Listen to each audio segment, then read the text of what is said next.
नमस्कार दोस्तों, स्वागत है आपका एक बार फिर से हमारे YouTube चैनल रोजगार.1 में।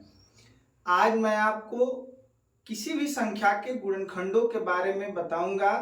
जो भी ट्रेंडिंग क्वेश्चंस हैं जो कि परीक्षाओं में लगातार पूछे जा रहे हैं, वैसे सभी क्वेश्चन जो कि किसी संख्या का गुणनखंड देके पूछा जाता है या गुणनखंड आपको ही निकालना होता है। उसके बाद जैसे मान लीजिए कि किसी संख्या को दे के गुणनखंडों की संख्या पूछी जाए आपसे, सम गुणनखंडों की संख्या पूछी जाए, विषम गुणनखंडों की संख्या पूछी जाए, गुणनखंडों का योगफल पूछा जाए, सम गुणनखंडों का योगफल पूछा जाए, विषम गुणनखंडों का योगफल पूछा जाए। आज के इस क्लास में मैं आपको सभी क्वेश्चंस बताऊंगा। पेशेंस के साथ इस क्लास को अंत तक देखिएगा। अगर आपको ये क्लास पसंद आएगी तो आप इस वीडियो को जरूर लाइक करिएगा। अगर पसंद न आए तो रिपोर्ट करके जाइएगा, ताकि आगे से आपका समय बर्बाद ना हो। ठीक है, चलिए शुरू करते हैं आज की क्लास। सबसे पहले आज देखते हैं कि किसी संख्या के कुल गुणनखंडों की संख्या ज्ञात करना। ये कैसे हम लोग किसी संख्या के कितने गुणनखंड हो सकते हैं ये निकाल सकते हैं। गुणनखंडों का मतलब होता है, सरल भाषा में ये समझ लीजिए कि ये जैसे कि यहाँ पे दिया गया है कि 300 के कुल कितने गुणनखंड है। अगर आपको निकालना हो तो ऐसी संख्याएं आपको बतानी होती हैं जिनसे 300 में पूरा पूरा भाग चला जाए। ठीक है, वही उसके गुणनखंड कहे जाते हैं, मतलब फैक्टर कहे जाते हैं। ठीक है, अब इसके गुणनखंड कैसे हम निकाल सकते हैं, ये आप इसका सबसे पहले इसको अभाज्य गुणनखंडों में तोड़ेंगे। जैसे 300 है, मैं आपको वो तरीका बताऊंगा जो जल्दी हो जाएगा और आसानी से भी होगा। अब इसको तोड़ने के लिए 3 गुणे, अब जितने जीरो होते हैं उतने 10 लिख लिया जाता है। अब 3 गुणे 10 का फैक्टर होगा 2 गुणे 5, फिर इसका भी 2 गुणे 5। तो मैंने किया क्या कि जो भी संख्या है, जो संख्या दी गई है जिसका गुणनखंड बताना है, सबसे पहले उसके अभाज्य गुणनखंड निकालते हैं। अगर आप ऐसे समझ पाए हो तो ठीक है, नहीं तो आप ऐसे भी निकाल सकते हैं। 300 में भाग देंगे 2 से तो 150 हो जाएगा, फिर 2 से भाग देंगे तो 75 हो जाएगा, फिर 3 से भाग देंगे तो 25 हो जाएगा, फिर 5 से भाग देंगे तो 5 हो जाएगा, फिर 5 से भाग देंगे तो 1 हो जाएगा। तो यही सेम गुणनखंड आपको यहाँ भी मिलेंगे। 1 2 2, 1 3 और 2 5। यहाँ भी आप देख पा रहे हैं कि 2 2 है, फिर 1 3 है और 2 5 है। तो जैसे भी आपको आसान लगे वैसे आप इसका अभाज्य गुणनखंड लिख लेंगे। फिर इनको a to the power p into b to the power q into c to the power r ऐसे लिख सकते हैं। जैसे मतलब आधार और घातांक के रूप में इसको लिखेंगे तो 2 2 बार है तो 2 का घात 2 लिख सकते हैं, फिर 3 1 बार है तो 3 का घात 1 लिखेंगे, और 5 2 बार है तो 5 का घात 2 लिख देंगे। इतना ही काम आपको हमेशा करना है। अब आप अपने आंसर तक पहुंच चुके हैं। आप अगर निकालना हो कि गुणनखंडों की कुल संख्या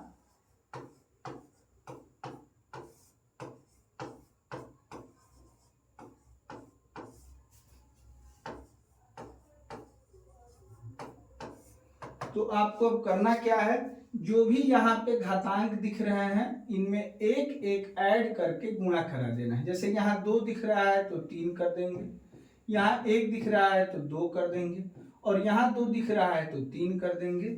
और सबका गुणा जब करेंगे तो 3 दूनी 6 छतरी 18 गुणनखंड हो जाएंगे इस 300 के। ठीक है, एक छोटी संख्या को लेके मैं आपको बताना चाहूंगा कि जो मैं निकाल रहा हूं वो सही है या नहीं है। ठीक है, छोटी संख्या का मतलब एक छोटी संख्या जैसे 18 ले रहा हूं मैं। और सबसे पहले हम लोग फॉर्मल तरीके से ये पता करते हैं कि इसके कितने गुणनखंड होंगे। ठीक है, गुणनखंड का मतलब कि ये किन किन संख्याओं से कटेगा। तो एक से, फिर 2 से, 1 से 18 बार में तो 18 से भी कटेगा।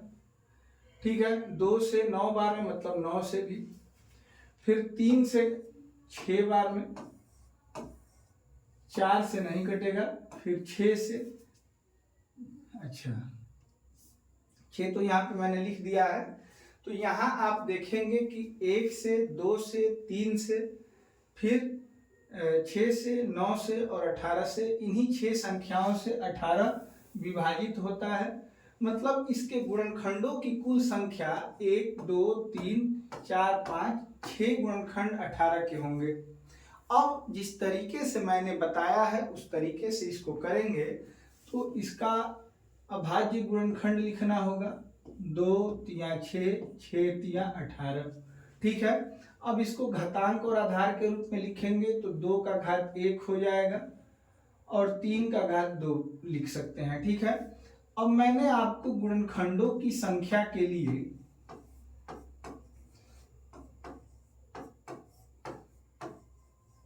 बताया था कि जो भी घातांक होंगे उसमें एक जोड़ के, जैसे यहाँ 1 है तो 2 कर देंगे, यहाँ 2 है तो 3 कर देंगे और गुणा करा देंगे तो कुल घातांकों की संख्या आप यहाँ से निकाल सकते हैं।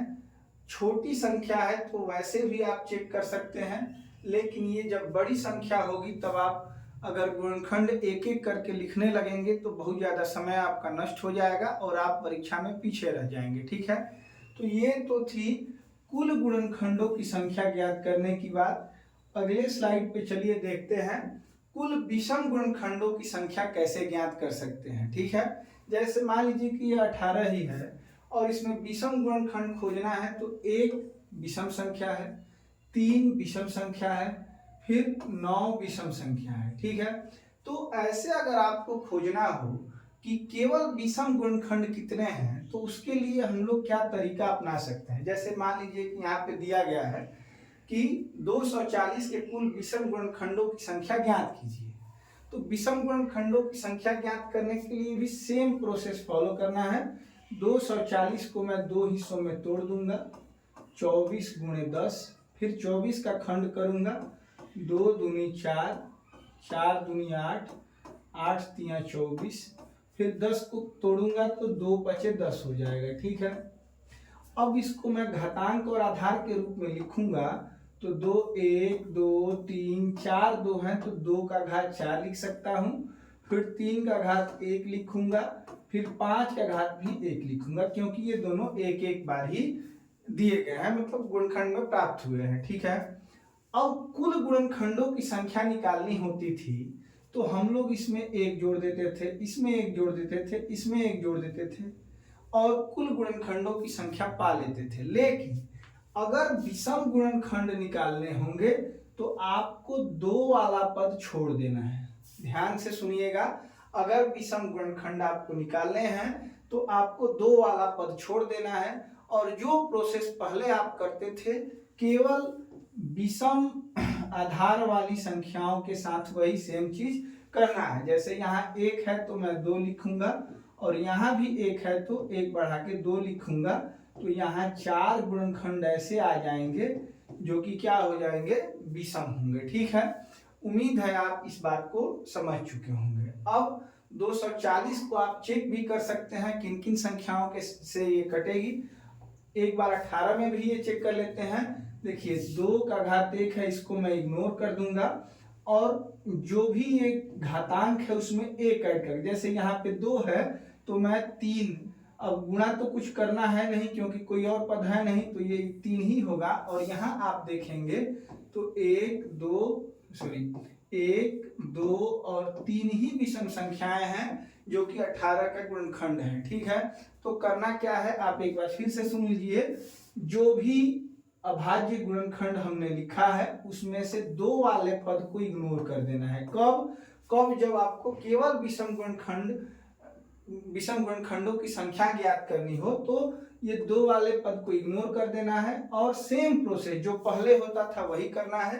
जैसे 1 है तो इसको 2 बना लेंगे, यहाँ भी 1 है तो इसको 2 बना लेंगे और गुणा करा देंगे तो इसके 4 विषम गुणनखंड होंगे। उम्मीद करता हूँ आप ये बात अच्छी तरीके से समझ चुके होंगे। चलिए अब आगे चलते हैं और देखते हैं कि कुल सम गुणनखंडों की संख्या कैसे ज्ञात की जा सकती है। मान लीजिए कि यहाँ एक संख्या दी गई है, 1200 के सम गुणनखंड कितने होंगे ये आपको ज्ञात करना है। तो देखिए ध्यान से, सबसे पहले 1200 का खंड कर लेते हैं, अभाज्य गुणनखंड। इसको करने के लिए मैं सबसे आसान तरीका अपनाऊंगा। जितने जीरो हैं उतने 10 लगा देना है आपको। फिर ये छोटी संख्या हो गई। अब इसको 2 3 6, 6 दूनी 12, 12 के लिए 2 2 1 3, और 10 के लिए 2 5 10, फिर 10 के लिए 2 5 10। अब इसको हम लोग घातांक और आधार के रूप में लिखेंगे तो 1 2 3 4, 4 2 होंगे, 2 का घात 4 लिखेंगे, फिर 3 1 ही है तो 1 लिखेंगे घात में, और 2 5 है तो 5 का घात 2 लिख देंगे। ठीक है। अब देखिए, कुल अगर गुणनखंडों की संख्या ज्ञात करनी होती तो इसको मैं 5 लिखता, इसको 2 लिखता, इसको 3 लिखता। ठीक है। लेकिन इस बार ऐसा नहीं करना है। करना क्या है, तो देखिए सम गुणनखंडों की संख्या निकालनी है तो यहाँ केवल जो भी घात है उसको लिख लेना है। जैसे 4 है तो 4 लिखना है, इसमें बढ़ाना या घटाना नहीं है, ना ही इसको छोड़ना है। ठीक है। और बाद बाकी जो घात दिख रहे हैं, जैसे यहाँ 2 दिख रहा है, 1 दिख रहा है तो 2 लिखेंगे, और 2 दिख रहा है तो 3 लिखेंगे। तो 4 दूनी 8, 8 तिया 24, इसका बिल्कुल सही जवाब होगा। ये आप ध्यान रखिएगा। करना क्या है, तो सम संख्या पे जो भी घात है पूरी वही, जो भी घात है पूरा वही लिखना है, और विषम संख्याओं पे जो घात है उनमें एक एक ऐड करके लिखना है। जैसे यहाँ 1 है तो 2 लिखूंगा, और 2 है तो 3 लिखूंगा। ठीक है। इन्हीं का गुणा करेंगे हम लोग तो 24 आ जाएगा। जैसे एक संख्या मैं और ले रहा हूं जिससे आप समझ सके। जैसे मैंने मान लीजिए कि 24 ले लिया है। ठीक है। अब ये किन किन संख्याओं से 24 कटेगा ये देख लेते हैं एक बार। 1 से कटेगा 24 बार में, फिर 2 से कटेगा 12 बार में, फिर 3 से कटेगा 8 बार में, फिर 4 से कटेगा 6 बार में।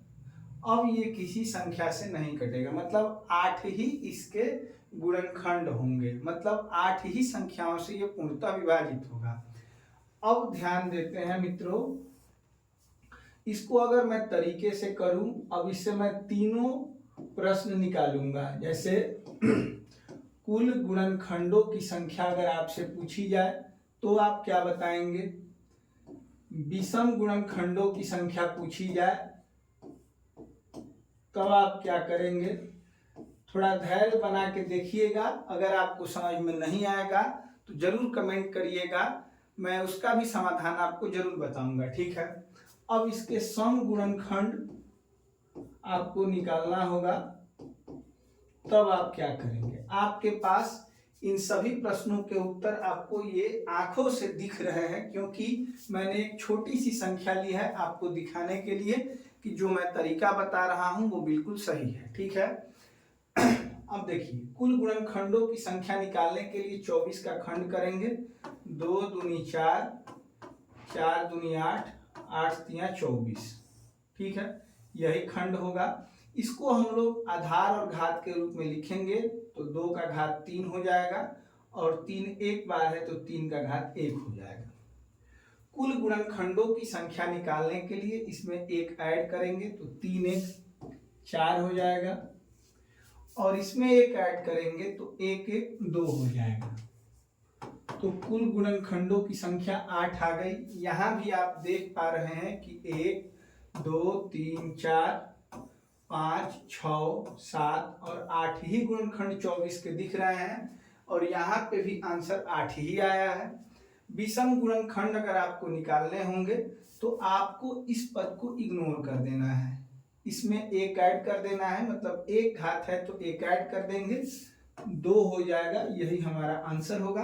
अब इसमें आप विषम गुणनखंड देख सकते हैं, एक तो 1 है, ये विषम गुणनखंड है, और एक 3 है।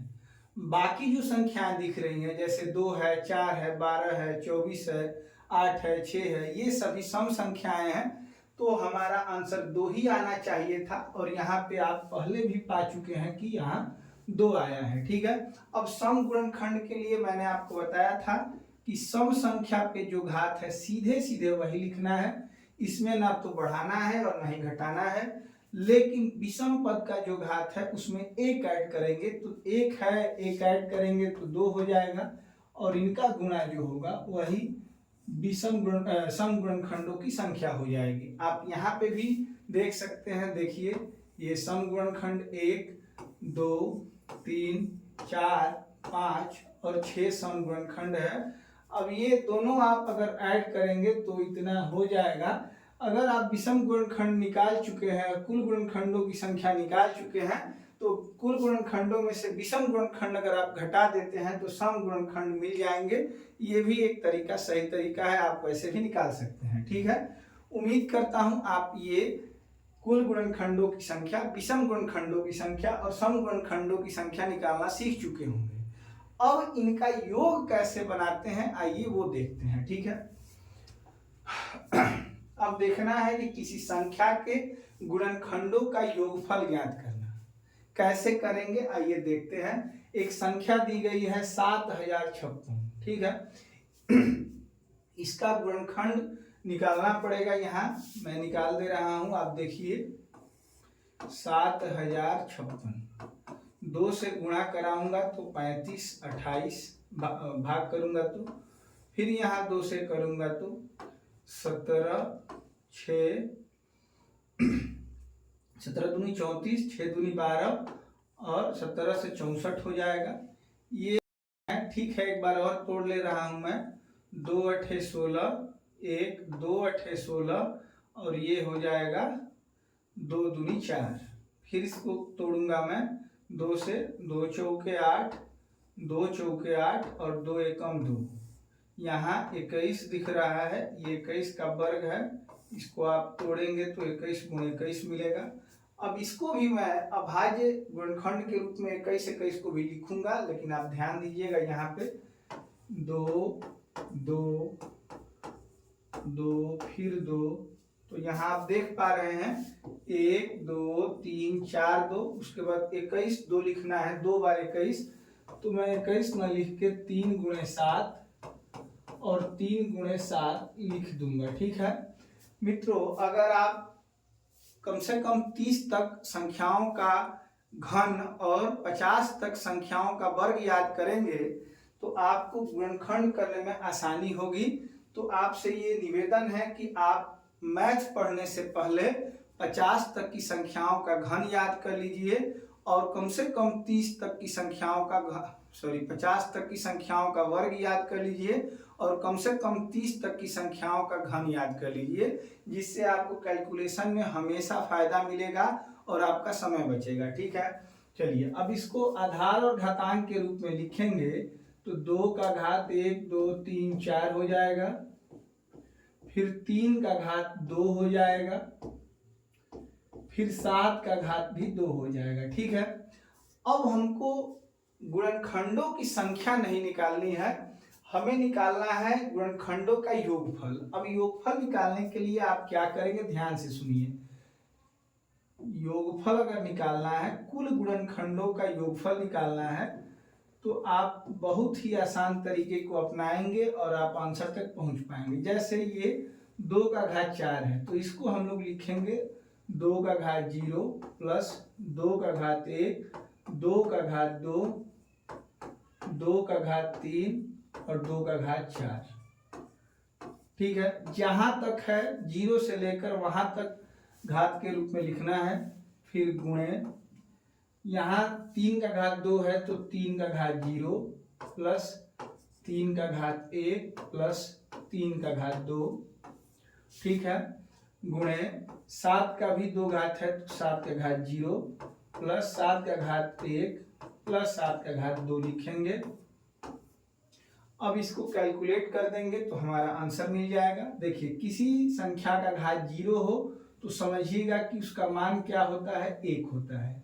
किसी संख्या का घात 0 होने पे उसका मान 1 हो जाता है, ये ध्यान रखिएगा। अब ये देखिए 2, 2 दूनी 4, 1, 2, 2 दूनी 4, 8 और 16 पहले ब्रैकेट में। फिर यहाँ पे देखिए ये भी 1 बन जाएगा, क्योंकि किसी संख्या का घात 0 है तो 1 है, उसका मान 1 है। 1, 3 और 9 और तीसरे में भी 1, 7 और 49। अगर आपको ऐसे ज्यादा पद दिखे तो आप गुणोत्तर श्रेणी में योग का फार्मूला जो दिया जाता है उसका यूज कर सकते हैं, लेकिन मुझे नहीं लगता कि कभी यहाँ 4 या 5 घात से अधिक कोई संख्या परीक्षा में पूछी जाएगी। ठीक है, गुणोत्तर श्रेणी में ये संख्याएं हैं, मतलब 2 का गुणा बढ़ रहा है। तो ऐसी संख्याओं को जोड़ने के लिए देखिए, कम हो तो ऐसे ही जोड़ सकते हैं, लेकिन अगर ज्यादा हो तो ये एक फार्मूला मैं यहाँ लिख दे रहा हूं, इसका यूज कर सकते हैं। सम ऑफ n टर्म्स के लिए a r to the power n-1 upon r-1। r की वैल्यू 1 से ज्यादा होती है या 1 होती है तब ये लगाया जाता है। ये हमेशा जो मैं बता रहा हूं इसमें हमेशा यही फार्मूला आप यूज करिएगा, क्योंकि हमेशा r की वैल्यू 1 से ज्यादा होगी। ठीक है, कम पद होंगे तो जोड़ लेंगे ऐसे, जैसे 16 8 24 4 28 29 30 और 1 31 गुणे 9 1 10 3 13 गुणे 49 1 50 7 57। मतलब अगर इसके अभाज्य, ये इतनी बड़ी संख्या है 7056, अगर इसके गुणनखंडों का योग करेंगे तो इसके गुणा के बराबर होगा। आप लोग इसका गुणा करके कमेंट में जरूर बताइएगा। मैं आपके कमेंट, हर एक कमेंट को पढ़ता हूं और इसका गुणा मैं जरूर आपसे चाहूंगा कि आप बताएं। ठीक है, और यही हमारा आंसर होगा। आगे चलते हैं। जैसा कि मैंने आपको 18 एक छोटी संख्या लेके गुणनखंडों की संख्या आंखों से दिखाया था, वैसे तो आइए 18 को लेकर एक बार मैं आपको ये भी दिखा दूं कि जो मैं योग के लिए फार्मूला बता रहा हूं वो सही है या गलत है। ठीक है, क्योंकि ये एक छोटी संख्या है और इसके गुणनखंडों को हम आसानी से ऐसे भी लिख सकते हैं। 1 से 18 बार में ये संख्या कटेगी, 2 से 9 बार में कटेगी और 3 से 6 बार में कटेगी। इसके सभी गुणनखंड आपको दिख रहे हैं। अब इसका योग करके मैं ये दिखाना चाहूंगा कि जो मैंने तरीका बताया है वो सही है या गलत है। ठीक है, चलिए अब देखते हैं। 18 2 20 हो जाएगा, 9 1 10 हो जाएगा, मतलब 20 10 30, और यहाँ 6 और 3 9 हो जाएगा। मतलब इसके गुणनखंडों का योग अगर आप देखेंगे तो 39 हो जाएगा। ठीक है, 18 2 20 20 10 30, 30 और 9 39। अब यहाँ पे मैं आपको एक बार करके दिखाऊं तरीके से, जो मैंने तरीका बताया है। इसका गुणनखंड हो जाएगा 2 3 6, 6 3 18। घातांक और आधार के रूप में लिखना चाहूं तो 2 का घात 1 और 3 का घात 2 लिख सकता हूं। अब योग निकालने के लिए मैंने जो तरीका बताया है वो आप अपना सकते हैं। जैसे ये 1 घात है तो 2 का घात 0, 2 का घात 1 गुणे ये 2 घात है तो 3 का घात 0 प्लस 3 का घात 1 प्लस 3 का घात 2। अब इन्हीं दोनों संख्याओं से गुणा कर देंगे तो 39 आना चाहिए, तब हमारा जो तरीका होगा वो सही माना जाएगा। ठीक है, अब यहाँ देखिए, किसी संख्या का घात 0 का मतलब ये 1 है। 1 और 2 कितना हो जाएगा 3। यहाँ भी 3 का घात 0 मतलब उसका मान 1 होगा। 1 3 और 9 13 हो जाएगा, और गुणा करेंगे तो इसका मान कितना आ जाएगा 39, जो कि पहले भी हम लोग यहाँ निकाल चुके हैं। तो छोटी संख्या है तो ऐसे लिख के आप निकाल सकते हैं, लेकिन जब ऐसी संख्या आपको दिखेगी 7056, तो इसका गुणनखंड निकालने में और जोड़ने में आपको आधे घंटे लग जाएंगे और परीक्षा आपकी समाप्त हो जाएगी। ठीक है, तो आप तरीके को जानेंगे, तरीके को अप्लाई करेंगे, छोटी छोटी संख्याओं पे अप्लाई करेंगे, ताकि आपका उत्तर सही है या गलत है आपको पता चल सके। ठीक है, चलिए चलते हैं अगले तरीके पे। वो पिछले क्वेश्चन में मैंने आपको ये बताया कि सभी गुणनखंडों का योगफल कैसे निकालते हैं। अब आइए देखते हैं कि सम गुणनखंडों का योगफल। ठीक है, अब यहाँ देखिए संख्या दी गई है 270 के सभी सम गुणनखंडों का योग ज्ञात कीजिए। सबसे पहले इसका हम लोग फैक्टर करेंगे, गुणनखंड करेंगे। इसके लिए मैं इसको 2 भागों में तोड़ दे रहा हूं, 27 गुणे 10। ठीक है, अब इसका अगर हम लोग गुणनखंड करेंगे तो 3 गुणे 3 गुणे 3 हो जाएगा, और 10 का हो जाएगा 2 गुणे 5। ठीक है, अब इसको अगर हम लोग आधार और घात के रूप में लिखेंगे तो 2 का घात 1 गुणे 3 का घात 3 गुणे 5 का घात 1 ये लिखा जा सकता है। ठीक है, जैसा कि आप जानते हैं कि अगर कुल गुणनखंडों का योगफल निकालना होता तो सबको प्रसारित करके मैं लिखता 0 से लेकर जहां तक घात दिया गया है वहां तक लिखता। ठीक है, लेकिन केवल सम गुणनखंड अगर लिखना है तो इसको हम लोग प्रसारित करेंगे लेकिन 0 घात नहीं करेंगे इसका। जैसे 2 का घात 1 है तो पहले 2 का घात 0 प्लस 2 का घात 1 करते थे, अब पहला पद जो 2 का घात 0 है वो नहीं करना है। ठीक है, अब इसको हम लोग कर लेते हैं 2 का घात 1, इसको वैसे ही तोड़ेंगे जैसे पहले तोड़ते थे। 3 का घात 0, 3 का घात 1, 3 का घात 2 और 3 का घात 3। ठीक है, फिर गुणे 5 का घात 0 प्लस 5 का घात 1। अब इसी में गुणा कर लेना है, ये 2 हो जाएगा, ये 1 हो जाएगा क्योंकि 0 घात होने का मतलब 1 होता है इसका मान। 1 3 4 9 13। ठीक है, और 13 उसके बाद ये 27, 13 और 27 जोड़ेंगे तो 40 हो जाएगा, 40। और गुणे 5 घात 0 का मतलब 1 होता है और ये 5 घात 1 मतलब 5, 1 और 5 6 हो जाएंगे तो 80 और 6 का गुणा करेंगे तो 480 हो जाएगा इसका योग, और यही बिल्कुल सही जवाब भी होगा। ठीक है, उम्मीद है आप समझ चुके होंगे। करना क्या है, सम गुणनखंडों का योगफल निकालते समय जो ये सम संख्या है इसको 0 से ना तोड़ के 1 2 3 ऐसे घातों में तोड़ना है। इसमें 2 का घात 0 जो था उसको हटा देना है, बस इतना ही अंतर है कुल गुणनखंडों के योगफल में और सम गुणनखंड के योगफल में, यही आपको करना है। ठीक है, अब देखिए एक संख्या ले रहा हूं मैं और उस पर मैं आपको बताऊंगा, जैसे कि 18 ही है या 24 मान ले रहे हैं कि एक संख्या है 24, इसके गुणनखंड 1 24 2 से 12 बार में और 3 से 8 बार में, 4 से 6 बार में, यही इसके गुणनखंड है। अब इसके सभी गुणनखंडों को अगर जोड़ा जाए, सभी गुणनखंडों का योगफल अगर जोड़ के इसको चेक किया जाए तो 24 12 36 8 44 6 50 50 4 54 55 56 57 और 57 और 3 60 हो जाएगा। सब जोड़ के कितना हो गया 60। अब सभी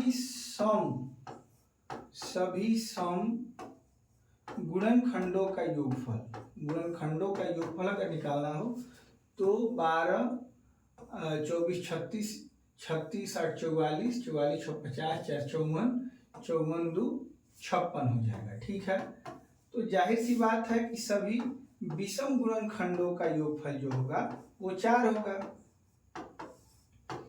क्योंकि अगर टोटल 60 है जिसमें सम का 56 है तो विषम का 4 होगा। अब इसके लिए जो तरीका मैंने बताया है उससे चेक करते हैं कि जो मैंने बताया है वो सही है या नहीं। ठीक है, तो इसको तो मैं पहले भी बता चुका हूँ, इसको चेक कर लेना है कि सम के लिए जो मैंने तरीका बताया वो सही है या नहीं है। मैंने बताया कि सबसे पहले इसका गुणनखंड करेंगे तो ये हो जाएगा 2 दूनी 4, 4 दूनी 8, 8 तिया 24, यही इसका गुणनखंड होगा। इसको आधार घात के रूप में लिखेंगे तो 2 का घात 3 गुणे 3 का घात 1 हो जाएगा, यही होगा।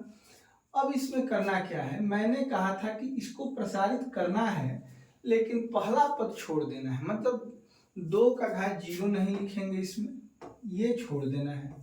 2 का घात 1 लिखेंगे, फिर 2 का घात 2 लिखेंगे। ठीक है, फिर 2 का घात 3 लिखेंगे, ये हो गया। अब गुणे इसमें क्या करना है तो 3 का घात 0 लिखेंगे और 3 का घात 1 लिखेंगे। आपको मैं फिर से एक बार याद दिला दूं कि सम गुणनखंडों का योगफल निकालने के लिए सम जो ये संख्या है इसका 0 घात नहीं ऐड किया जाता है, ये ध्यान रखना है। अब ये 2 4 6 6 8 14 हो जाएगा और गुण है, ये देखिए किसी संख्या का घात 0 1 होता है, 1 और 3 4 हो जाएगा और दोनों का गुणा 56 हो जाएगा, जो कि हम लोगों ने पहले भी इसको निकाल दिया है बाकायदे जोड़ के, ठीक है। तो इस तरीके से आप किसी भी संख्या के सम गुणनखंडों का भी योगफल निकाल सकते हैं। कुल गुणनखंडों का योगफल भी मैं पहले आपको बता चुका हूं। अब देखते हैं मित्रों सभी विषम गुणनखंडों का योगफल, ये कैसे निकालना है, ये भी बहुत आसान है। देखिए जैसे कि ये 360 है, अब इसका निकालना है विषम गुणनखंडों का योगफल। तो क्या करेंगे, सबसे पहले इसको हम लोग 2 भागों में बांट लेते हैं, 36 गुणे 10, फिर 36 को तोड़ेंगे तो 2 दूनी 4, 4 तिया 12 तिया 36 और 10 को तोड़ेंगे तो 2 गुणे 5 हो जाएगा। आधार और घात के रूप में लिखेंगे तो 1 2 3, 2 के घात 3 गुणे 3 का घात 2 और 5 का घात 1 लिख सकते हैं इसको। अब निकालना क्या है, तो विषम गुणनखंडों का योगफल। विषम गुणनखंडों का योगफल निकालने के लिए इस सम पद को एकदम खत्म कर देना है, ठीक है। जैसे कि गुणनखंडों की संख्या निकालते समय भी विषम गुणनखंडों की संख्या निकालते समय सम पद को काट दिया जाता था, सेम वही प्रक्रिया यहाँ पे भी सम वाला पद काट लेना है और जो बचे हैं उसको प्रसारित कर लेना है। जैसे 3 का घात 0, 3 का घात 1, 3 का घात 2, ठीक है। अब इसको तोड़ेंगे तो क्या तोड़ेंगे, 5 का घात 0 और 5 का घात 1, सॉरी प्लस होगा यहाँ पे बीच में, दोनों ब्रैकेट के बीच में गुणा रहता है और ये जब प्रसारित किया जाता है इनमें प्लस रहता है, ध्यान रखेंगे ये प्लस है, डाउट में मत पड़िएगा, ठीक है। अब ये हो जाएगा 1 3 4 और 9 13, 13 गुणे ये हो जाएगा 1 और 5 6, 13 छके 78, यही इसका सही जवाब होगा। उम्मीद करता हूं ये बात भी आप लोग बिल्कुल अच्छे तरीके से समझ चुके होंगे। तो यहीं पे खत्म करते हैं। गुणनखंडों से अभी तक परीक्षाओं में जो क्वेश्चन पूछे गए हैं वो 6 टाइप के क्वेश्चन थे जो मैंने आपको बता दिया है। अगर आपको ये वीडियो पसंद आए तो वीडियो को लाइक करिए। अगर आपने चैनल सब्सक्राइब नहीं किया है तो प्लीज़ चैनल को सब्सक्राइब कर लीजिए ताकि ऐसे कंटेंट आपको हमेशा मिलते रहें और सबसे पहले मिलते रहें, ठीक है। चलिए मिलते हैं आपसे अगले वीडियो में, तब तक के लिए नमस्कार, शुभ रात्रि।